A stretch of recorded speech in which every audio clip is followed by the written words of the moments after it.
नमस्कार। खबर फास्ट पर सवाल आपका लेकर हाजिर हूं मैं पूजा सचदेवा। कोरोना ने कुछ इस कदर कोहराम मचाया कि कोई भी वर्ग इसके प्रकोप से अछूता नहीं रहा। हालांकि भारत में कोरोना केसेस का रिकवरी रेट भी बेहतर रहा है, लेकिन अब एक बार फिर से कोरोना का जिक्र और फिक्र दोनों ही चर्चा में हैं। दिल्ली में बढ़ते कोरोना के मामले खौफ और ज्यादा बढ़ा रहे हैं, लेकिन अब चिंता इसलिए ज्यादा बढ़ गई है क्योंकि WHO ने एक और चेतावनी दी है और कहा है कि भले ही कोरोना की कोई भी वैक्सीन बना ली जाए, लेकिन वो अकेले सारी महामारी को खत्म नहीं कर पाएगी। अब ऐसे में सवाल यह है कि क्या कोरोना वैक्सीन आने के बाद भी कोरोना खत्म नहीं होगा? दरअसल कोरोना वायरस के मामले भारत समेत दुनिया भर में बढ़ते जा रहे हैं। केंद्रीय स्वास्थ्य मंत्रालय के आंकड़ों की अगर बात की जाए तो भारत में कोरोना मरीजों की संख्या 88 लाख को क्रॉस कर चुकी है। इसी बीच कोरोना वैक्सीन को खोजने का काम भी तेजी से चल रहा है। देश में इस वक्त आपको बता दें कि 4,65,579 मामले सक्रिय हैं और कुल 82,47,950 मरीज हालांकि रिकवर भी हो चुके हैं, लेकिन 1,30,109 लोग इस कोरोना महामारी में अपनी जान भी गंवा चुके हैं। इसी बीच अब WHO की चेतावनी केवल और केवल सावधानी बरतने की तरफ ही इशारा करती है। WHO ने अपनी चेतावनी में कहा है कि कोरोना वायरस की वैक्सीन आने के बाद भी कोविड-19 संक्रमण फैलने की पर्याप्त संभावना रहेगी। हालांकि ये जरूर कहा है WHO ने कि वैक्सीन आने के बाद दुनिया में महामारी के चलते जो मौतें हो रही हैं, उसके आंकड़े को थोड़ा कम किया जा सकेगा और इससे हेल्थ सिस्टम और ज्यादा बेहतर हो सकेगा। अब ऐसे में डरा देने वाला सवाल यह है कि क्या अब ये कोरोना जिंदगी भर हमारे ही साथ रहने वाला है क्या? कुछ मेहमान मेरे साथ इस कार्यक्रम में जुड़ेंगे और ये मंच चूंकि आपका है और इस मंच के जरिए आप भी अपने सवाल हमारे उन मेहमानों से पूछ सकते हैं। सबसे पहले कुछ सवाल जो हम आपको बताएंगे कि खबर फास्ट की टीम अपने मेहमानों से आज पूछने वाली है, उन्हीं सवालों के इर्द गिर्द आज ये पूरी चर्चा रहेगी। लेकिन उससे पहले कुछ आंकड़े हम आपको दिखाते हैं। सबसे पहले आंकड़े कि किस तरीके से कोरोना महामारी ने अपना प्रकोप इस कदर बढ़ा दिया है कि लगातार हर व्यक्ति इससे इस वक्त डर रहा है, खौफ में है। एक बार फिर से कोरोना वायरस की वजह से खतरा बढ़ रहा है। ये आंकड़े आप देखिए, दिल्ली में कोरोना की वजह से मौत का आंकड़ा 10 नवंबर को 83 लोगों की जान गई, 11 को 85। और देखिए उसके बाद अगर कल की बात की जाए तो 99 लोगों ने अपनी जान गंवा दी कोरोना की वजह से दिल्ली में। 24 घंटे में कितने नए केसेस सामने आए ये भी आप इन ग्राफिक्स के जरिए समझ सकते हैं, देख सकते हैं। 10 से लेकर के 17 नवंबर के ये आंकड़े हैं जिनके जरिए आप देख पा रहे हैं कि 24 घंटे में कोरोना के मामलों में किस कदर बढ़ोतरी हुई। पिछले 24 घंटे की बात की जाए तो 6,000 से ज्यादा नए मामलों की पुष्टि दिल्ली में हुई है और 99 लोगों की जान चली गई। ऐसे में अब दिल्ली में हालात कैसे सुधरेंगे ये भी बड़ा सवाल है। लेकिन बात केवल दिल्ली की ही नहीं, बात यहाँ पर पूरे देश की हो रही है और दिल्ली NCR में हरियाणा के इतने जिले आते हैं, बात यहाँ पर उनकी भी हो रही है क्योंकि हरियाणा में भी कोरोना का प्रकोप बढ़ रहा है। स्कूलों में कोरोना के मामले जो हैं वो सामने आ रहे हैं। ऐसे में जो WHO की वार्निंग है कि अगर कोरोना वैक्सीन आ भी जाती है, जिसका आप और हम सभी इंतजार कर रहे हैं कि लंबे समय हो चुका है कोरोना वायरस को, लेकिन अभी तक वैक्सीन नहीं आ पाई है। लेकिन WHO की वार्निंग है कि अगर ये वैक्सीन आ भी जाती है तो ये वैक्सीन अकेले इस बात को सुनिश्चित करने में कारगर साबित नहीं होगी कि कोरोना का प्रकोप अब खत्म हो चुका है। कोरोना वायरस का प्रकोप अब आगे क्या और ज्यादा बढ़ सकता है? कुछ सवाल है। सबसे पहले मैं चाहूंगी वो सवाल दर्शकों को दिखाए जाएं जिनसे आज हम अपने दर्शकों को रूबरू करवाएंगे और साथ ही साथ हम अपने मेहमानों से भी वो सवाल आज करेंगे। 2 मेहमान इस चर्चा में मेरे साथ जुड़ेंगे और नंबर्स लगातार आपके टेलीविजन स्क्रीन पर फ्लैश होंगे। उन नंबर्स पर कॉल करके आप भी अपने सवाल हमारे उन मेहमानों से पूछ सकते हैं अगर आपके मन में कोरोना को लेकर के कोई भी सवाल हो। सबसे पहला सवाल देखिए, क्या कोरोना का खतरा अभी बरकरार है? क्या अभी और तेजी से कोरोना का बढ़ना बाकी है? क्या कोरोना जिंदगी भर हमारे साथ रहेगा? ये बड़ा सवाल है। क्या वैक्सीन से भी कोरोना वायरस नहीं रुकेगा? क्या कोरोना का खतरा अभी बरकरार है? क्योंकि बीच में कहीं ना कहीं देखा जा रहा था कि कोरोना का जिक्र कुछ कम हुआ था, लेकिन अब जिस तरीके से कोरोना के मामलों में तेजी देखी जा रही है, ऐसे में कई महत्वपूर्ण सवाल हैं। अब कुछ नंबर आपके टेलीविजन स्क्रीन पर दिखाए जा रहे हैं। इन नंबर्स पर कॉल करके जो मेहमान हमारे साथ जुड़ेंगे, आप भी उन मेहमानों से अपने सवाल कर सकते हैं। कोरोना से जुड़े विषय पर ही आपके सवाल हो और आप उन सवालों के जरिए अपने मन में जो अगर कोई भी संशय है तो उसको दूर कर सकते हैं। 2 मेहमान मेरे साथ जुड़ रहे हैं। सबसे पहले उनका इंट्रोडक्शन आपसे करा देते हैं। डॉक्टर शरद लखोटिया, एक्स प्रेसिडेंट है DMA के, वो मेरे साथ इस वक्त जुड़ गए हैं और प्रदीप भटनागर जी जो कि BJP के प्रवक्ता हैं, वो मेरे साथ जुड़ गए हैं। आप दोनों ही मेहमानों का बहुत स्वागत है। सबसे पहले डॉक्टर शरद, आपसे मैं एक सवाल यहाँ पर करना चाहूंगी, समझना चाहूंगी दरअसल स्थिति को। अब कोरोना वैक्सीन को लेकर के जिस तरीके से तेजी से काम हो रहा है कि कोरोना वैक्सीन जल्द आ जाए, सब इंतजार कर रहे हैं, लेकिन डब्ल्यूएचओ ने चेतावनी दी है कि जब वैक्सीन आ जाएगी उससे मौत का आंकड़ा तो कुछ कम हो सकता है, लेकिन आप ये मत समझिए कि कोरोना का प्रकोप कम हो जाएगा। ये बिल्कुल सही बात है। देखिए, वैक्सीन आ रही है, लेकिन ये बीमारी हमारे लिए बिल्कुल नहीं है। हमें अभी पूरी जानकारी नहीं है कि ये बीमारी किस तरह बिहेव करेगी आगे जी। ये सच्चाई भी है कि कोरोना वैक्सीन इतनी सारी कंपनियां बना रही हैं और अलग अलग क्लेम कर रही हैं।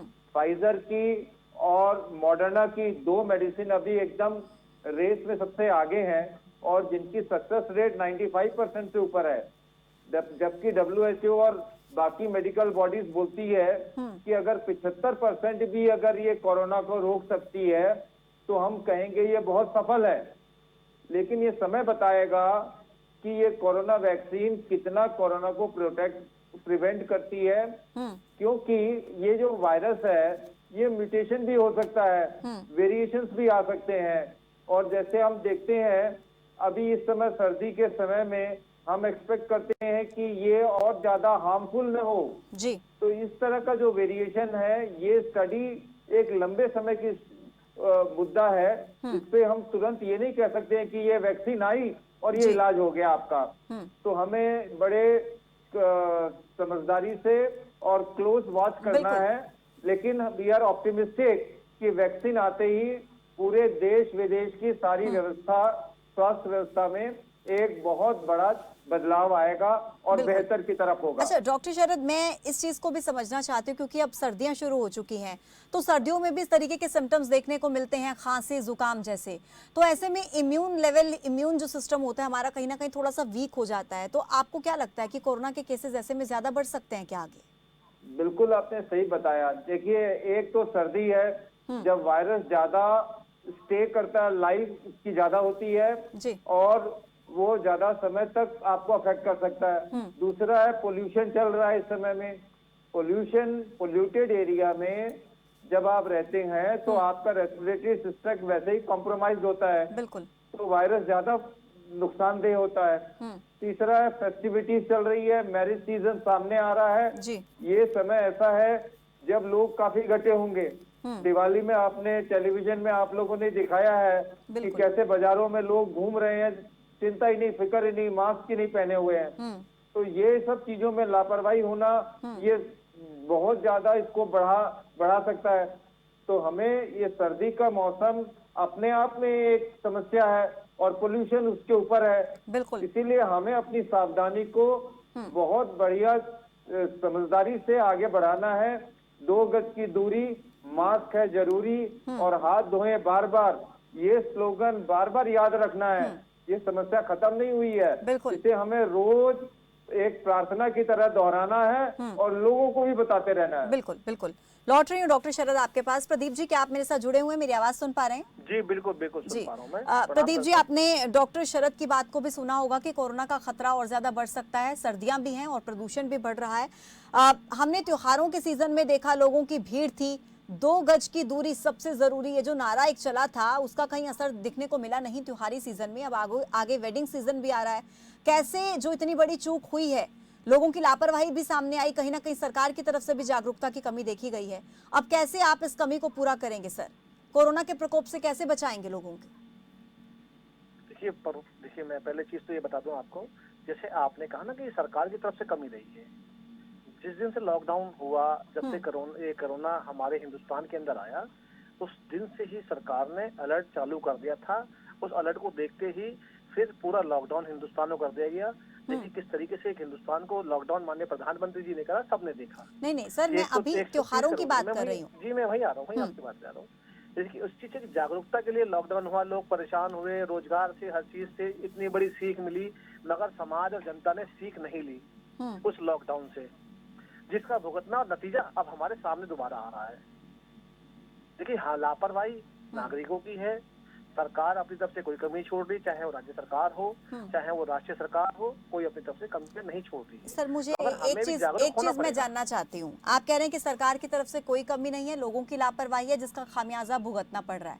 मुझे बताइए कि जब सरकार को अपनी सफलताओं का बखान करना होता है तब इतने बड़े बड़े होर्डिंग्स लगा दिए जाते हैं, एडवर्टीजमेंट्स चलती हैं, लेकिन त्योहारों में क्या आपने देखा कहीं भी किसी तरीके से लोगों को जागरूक करने का काम क्या उस लेवल पर किया जा रहा था? प्रदीप जी।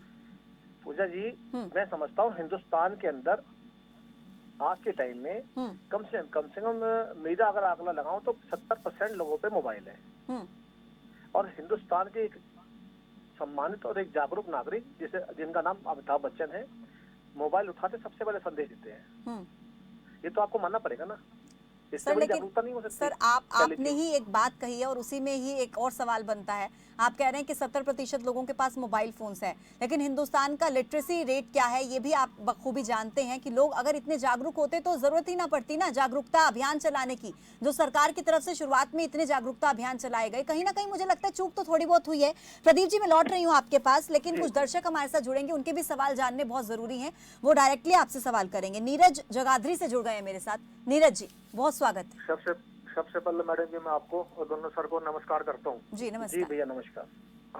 मेरा 5वां चर्चा सवाल है कि मैं यमुनानगर में प्राइवेट इंस्टीट्यूट में चपरासी का काम करता हूँ। मेरा पीएफ कट के मेरा वेतन मिलता है 8,000 से कम।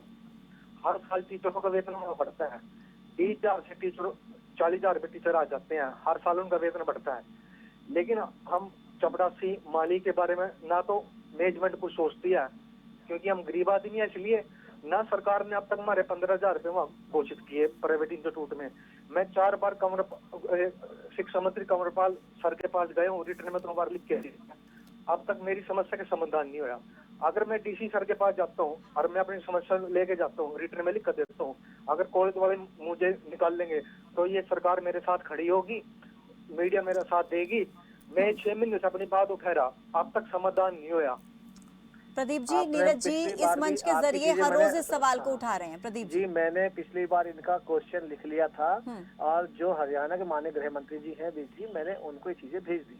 ठीक है, मगर उस समय और मैंने आपके माध्यम से भी कहा था और मैंने कही थी कि जिस दिन ये काम हो जाएगा आप खुद बताएंगे।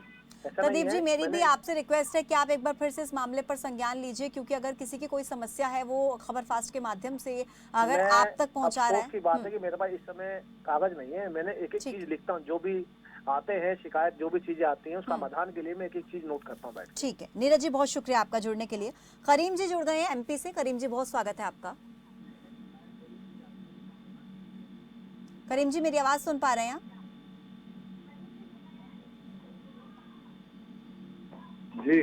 जी बताइए अपना सवाल। ईश्वर का बड़ा एहसान है हम लोगों के ऊपर कि हमारे यहाँ पे कोरोना के मरीज बहुत कम है, और रही बात, ये लोग जो आदेश देते हैं उसका हम अक्षरशः पालन करते हैं, और हमारे यहाँ कोरोना के मरीज बहुत कम है। लेकिन वहाँ पे जो बड़े बैठे हुए नेता हैं, ये लोग बड़े सिटियों में नहीं कर पाते। क्या इनको चुनाव कराना बिहार में और मध्य प्रदेश में जरूरी था, इसकी डेट आगे भी बढ़ा सकते थे, लेकिन उन्होंने ऐसा नहीं किया। इन्होंने रैलियां भी की, इन्होंने सब कुछ किया। इनको अपने अंदर झांकना चाहिए कि ये कम से कम इस महामारी से लड़ने के लिए उचित कदम उठाए। प्रदीप जी बताइए, रैलियां की गई, क्या उस समय कोरोना नहीं था क्या? देखिए बिल्कुल, निर्वाचन आयोग ने जो बिहार के अंदर चुनाव रखा उसको लेके सोशल डिस्टेंसिंग या मास्क को लेके, सैनिटाइजिंग को लेके वो जागरूकता रही। देखिए आप जितनी बीजेपी, मैं अपनी बात करूंगा, मैं और की नहीं कह सकता, जितनी भारतीय जनता पार्टी की बिहार के अंदर चुनावी सभा रैली रही, आपके माध्यम से टीवी में सबने देखा कि किस तरह चेयर उनकी लगी हुई है और उन्होंने कैसे मास्क लगा के बैठे हुए हैं। सोशल डिस्टेंसिंग का किस तरीके से पालन किया गया। सोशल डिस्टेंसिंग का पालन नहीं किया गया प्रदीप जी। आप खुद फुटेज देख सकते हैं निकाल के, हमने फुटेज देखा है। अभी आप फुटेज देख सकते हैं, अभी भी आप सर किस देखा है तरह हमने चेयर फुटेज। 2 गज दूरी पे लगा रखी है। बिल्कुल मुझे पता है बहुत सी जगह पालन नहीं हुआ है, मैं मानता हूँ आपकी बात में, ये भी कोई मैं दोहराऊं इसलिए कहूंगा कि जहाँ कुछ जगह नहीं भी हो पाया है, मगर भारतीय जनता पार्टी ने अगर बिहार के अंदर चुनाव लड़ा है तो बहुत भरोसेमंद और जनता के सुरक्षा को देखते ही उसी तरीके से लड़ा गया है। प्रदीप जी, कोई सभा देख लीजिए, दरअसल अब कोरोना का जिक्र फिर से होने लगा है, चर्चाओं में है कोरोना। तो लगातार हमने जब डिबेट भी करी थी कोरोना को लेकर के, हमारे साथ तमाम प्रवक्ता भी जुड़े थे, डॉक्टर्स भी जुड़े थे। और उस समय भी यही मुद्दा बार बार उठाया जा रहा था कि जब कोरोना का प्रकोप इतना ज्यादा है तो रैलियों में राजनेता जो कि एक मैसेज के तौर पर दिखाई देते हैं कि लोगों तक एक मैसेज पहुंचाने का काम करते हैं, जब वही सोशल डिस्टेंसिंग को मेंटेन नहीं कर रहे हैं तो आम लोगों से आप क्या उम्मीद करते हैं? बार बार यही सवाल उठ रहा है। बिल्कुल, मैं आपकी बात एक छोटे से मैं उदाहरण देता हूँ। मैं आपके साथ कई बार डिबेट करी है और कोरोना को लेकर भी बहुत बार डिबेट करी है, और मैंने कहा है कि दिल्ली सरकार कुछ अपने पड़ोसी सरकार से कुछ सीखे। आज जो दिल्ली यूरोप कंट्री से जो बराबरी करने में बराबर आ रहा है दिल्ली, वो नहीं करता। अगर वो कुछ बिंदुओं को लेके चलते हैं, अपनी गलती नहीं मानते वो। जैसे यूपी के अंदर सप्ताह में 2 दिन बाजार बंद रहते हैं, टाइमिंग सिस्टम है कि सुबह 9 बजे बाजार खुलेगा 10 बजे और 9 बजे बंद हो जाएगा, 8 बजे बंद हो जाएगा। ये पालन क्यों नहीं करते हैं? आज पालन कराना शुरू कर दे बड़े बाजारों में कि भाई 10 बजे दुकानें खुलेंगी और शाम को 8 बजे बंद हो जाएंगी। 12-12 बजे रात को दुकानें खुल रही हैं। देखिए, त्योहार का टाइम था, एक दिन की छूट दी गई यूपी के अंदर, मगर इस समय वही टाइमिंग सिस्टम चल रहा है। कहीं ट्यूसडे बंद है, कहीं वेडनेसडे बंद है, हरियाणा का भी जिक्र कर कहीं लेते मंडे हैं। बंद है। जी, हरियाणा में भी बता रहा हूँ मैं आपको, हरियाणा ही बता रहा हूँ मैं। हरियाणा ने भी बहुत सख्ती से पालन कराया है। आप चले जाइए, मध्य प्रदेश चले जाइए, बहुत सख्ती से पालन कराया है। मध्य प्रदेश एक बार को बहुत ऊपर उछाल मार गया था, एक बार को। चलिए इतना ठीक है प्रदीप जी, लौट रही हूँ आपके पास। कुछ और दर्शक जुड़ गए हैं, उनके सवाल ले लेते हैं। वेद प्रकाश चरखी दादरी से जुड़ गए। वेद प्रकाश जी, बहुत स्वागत है। नमस्कार जी, बताइए अपना सवाल। पहले तो मेरा निवेदन होता है, कोई भी प्रवक्ता आते हैं किसी भी राजनीतिक दल के, कम से कम इस महामारी के समय राजनीति ना करें, ये निवेदन है। ये एक बड़ा ऐसा क्रूशल काल है पूरे देश के लिए कि दिल्ली ने ऐसा नहीं किया, यूपी ने ऐसा कर दिया, हरियाणा ने ऐसा कर दिया, मध्य प्रदेश ने ऐसा, दिल्ली ने ऐसा नहीं किया। कल मैं हरिद्वार गया था, ये भाई साहब कह रहे यूपी में, मैं चाय पीने के लिए रुका था। कराना है ये, शायद पानीपत से अगला ये जो कस्बा है, वहाँ मैंने 99.99% लोगों के मुंह पर मास्क नहीं देखा। मैं आगे गया मुजफ्फरनगर, मैंने पुलिस वालों के मुंह पर मास्क नहीं देखा। 1% लोगों के पास मास्क नहीं था। किस पालना की बात करें? तो मेरा निवेदन एक तो ये है कि भाई ये कम से कम राजनीति कम से कम इस मुद्दे पर तो ना करें, सुझाव बताएं। दूसरा ये है कि सरकार चाहे किसी भी पार्टी की रही है, जिम्मेदारी पूरी की पूरी सरकार की है। सभी को पता है कि पहला केस कब डिटेक्ट हुआ था देश में, उसके बाद जो राजनीतिक प्रोग्राम हुए इस देश में वो भी सबको पता है जी। कि कब लॉकडाउन की लागू किया गया, वो भी सबको पता है। और आज ये पता है, कुछ जागरूक लोगों को ये पता है कि सरकार डायरेक्टली इनडायरेक्टली लोगों को हर्ड इम्यूनिटी की तरफ धकेल रही है। ये सोच के बेकार की बकवास कर रहे हैं। यदि किसी भी तरह से हर्ड इम्यूनिटी आ जाए तो कितने मर जाएं, लेकिन पूरी की पूरी कोशिश ये है सरकार की, केंद्र सरकार की नीति सरकार, लेकिन राज्य उसकी पालना कर रहे थे किसी पार्टी की सरकार है कि हर्ड इम्यूनिटी की तरफ लोग मरेंगे, उमर जाएंगे, कोई बात नहीं। राजनीति में क्या मतलब है? ठीक है, थोड़ा सा मैं आप बुजुर्ग हैं, मैं आपको ज्ञान नहीं देना चाहता। अगर आप आकलन, अगर मैं बता रहा हूँ, अगर अखबार या अखबार छोड़ के आप टीवी के माध्यम से यूरोप में और अदर कंट्रियों में मृत लोगों की संख्या देखेंगे तो आप बहुत सुखी हैं, हम बहुत सुखी हैं, हम बहुत पालन कर रहे हैं विदेशियों से। अच्छा, आज जो हमारी जो मरने की क्षमता कम हुई है कोरोना को लेके, आप इस चीज को देखिए ध्यान से। आप सरकार को बेशक दोष दे रहे हैं, आप ठीक है, आप जनता को, अपने आप को, मेरे को दोष नहीं देंगे, आप जनता को, सरकार को दोष दे रहे हैं, मगर हमारा कर्तव्य जो जिसका अनुपालन नहीं करते, कहीं हमें भी कमियां हैं। आप उस चीजें क्यों नहीं मानते हैं? अगर सरकार विफल होती तो लाइन लगी होती है मरने वालों की, यूरोप की तरह।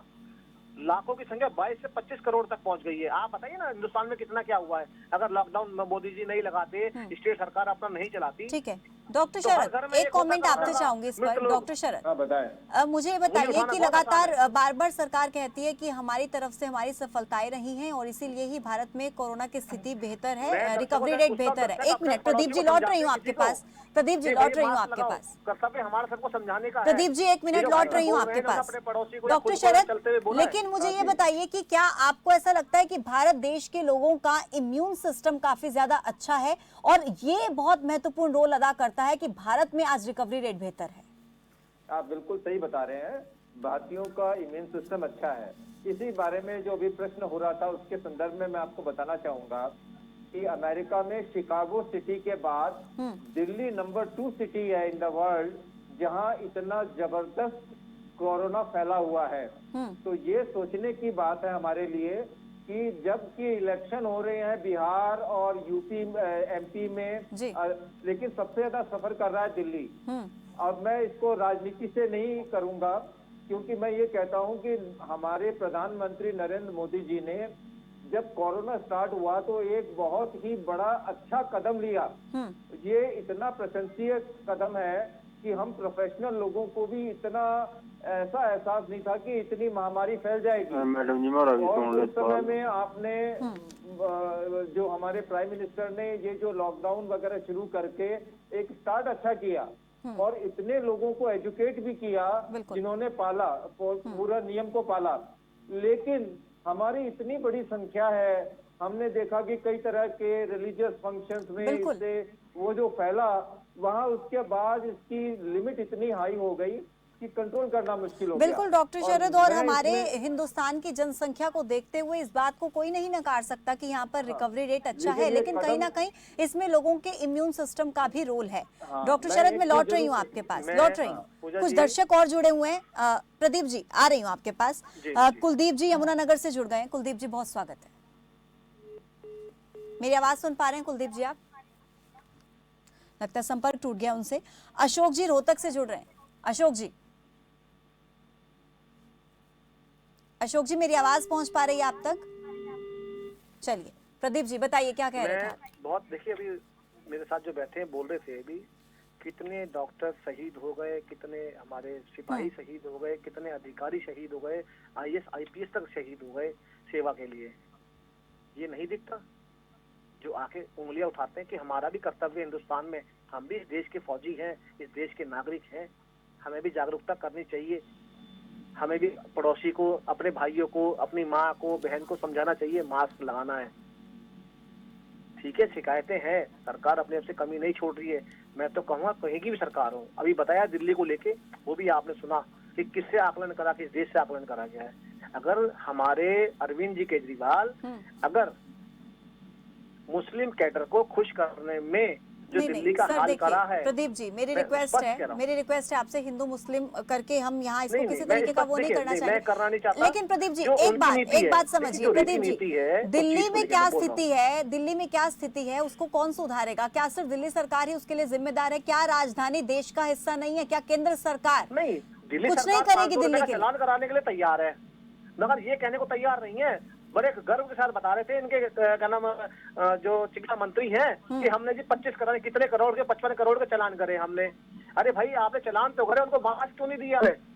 पहले उन्हें कहते भैया मास्क लगाओ, आप चालान कर रहे में आ गए हो आप। चलो ठीक है, एक और दर्शक जुड़ गए, रणबीर फौजी, बहुत स्वागत है आपका। नमस्कार जी। जी नमस्कार, बताइए अपना सवाल। देखो, हमारा देश, हमारी सरकार कोरोना के लिए काफी संघर्ष से लड़ रही है और अच्छे काम कर रही है, लोगों को जागरूक और ज्यादा करने की जरूरत है।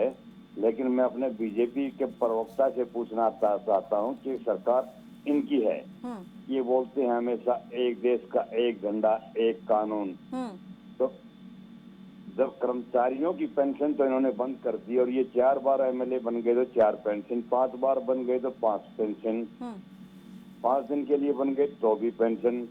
इस कानून को लेकर इनके दिल में क्या ख्याल है? क्या इसको लिए आवाज उठाएंगे ये कि भाई हम अपने घर का कानून बना लिया हम लोगों ने? ये पेंशन कब बंद करेंगे अपनी लेना? प्रदीप जी, पेंशन तो आज बंद कर दे, कांग्रेस को बड़ी बेचैनी हो जाएगी। सरकार इस चीज पे भी मतगणना कर रही है, आप उनको देखिए जो दूसरा खुश करने के लिए क्या करते हैं। ये तो चीजें, ये जो बिंदु है आप बता रहे हैं, ये तो सरकार के जहन में है, सोच में है, मगर आपके जो विपक्ष बैठा है, जो छोटी छोटी चीजों को लेके बवंडर करता है, क्या करेंगे उनका? जो कांग्रेस ने नीति सिस्टम बना रखा है, उसको तोड़ने में, उसे खत्म करने में, उन चीजों को लाने में समय तो लगेगा ही। सरकार बहुत गंभीर है इस विषय में, और आज में सवाल करा, बड़ा अच्छा करा जनता समाज के आगे। इस चीज को मैं भी कहता हूँ, MLA एक बार बना, उसे पेंशन का क्या मतलब बनता है 5 साल के लिए?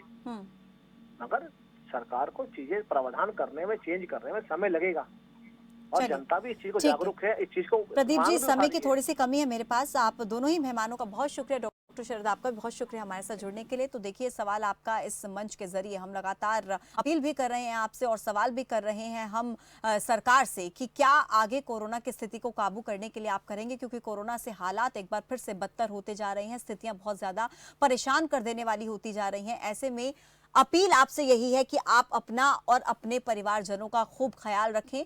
कोरोना महामारी से बचाव में ये जो मुहिम, ये जो युद्ध अभी कोरोना के विरुद्ध देश लड़ रहा है, उसमें आप भी भागीदार बनिए और अपना और अपने परिवार का खूब ख्याल रखिए। सवाल आपका में मेरे साथ अभी के लिए फिलहाल इतना ही। रुकेंगे कुछ देर के लिए, बने रहिए खबर फास्ट के साथ। नमस्कार।